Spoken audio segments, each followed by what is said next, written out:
تألقهم اللافت مع فريقهم في الدوري الهولندي. برأيي لدينا لاعبين جيدين في المنتخب المغربي، لكن المشكلة يكمن في الغالب في كوننا لا نسجل الأهداف. وناصر بارازيت مهاجم جيد، تسديداته ممتازة، وأعتقد بأنه بإمكانه تقديم الإضافة في المنتخب.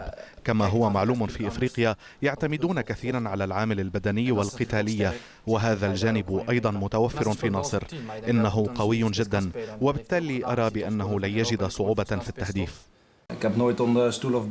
أنا لم أخفي رغبتي في الالتحاق بالمنتخب المغربي. في الماضي عندما كنت ألعب لمنتخب هولندا للشبان كما يفعل ياسين الآن، كان بإمكاني اللعب للمنتخب الأولمبي المغربي، لكنني كنت في تلك الفترة منشغلا بالانتقال من الدوري النمساوي صوب موناكو.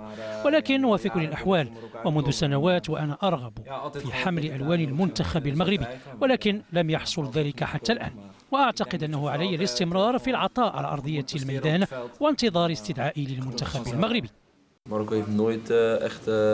المنتخب المغربي لم يتصل بي إلا في مناسبة واحدة للعب مباراة ودية، لكن لم تكن تلك الدعوة جدية لكي أقرر الاختيار بين حمل القميص المغربي والهولندي، لا سيما وأن الأمر كان يتعلق بمباراة ودية.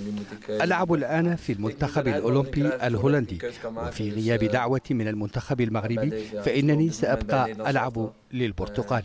وفي الحقيقة هنالك بعض الإشاعات تقول بأن مدرب المنتخب المغربي يميل أكثر للاعبين المغاربة الناشطين في فرنسا، وقليلا ما يهتم باللاعبين هنا في هولندا، وهذا أمر مؤسف.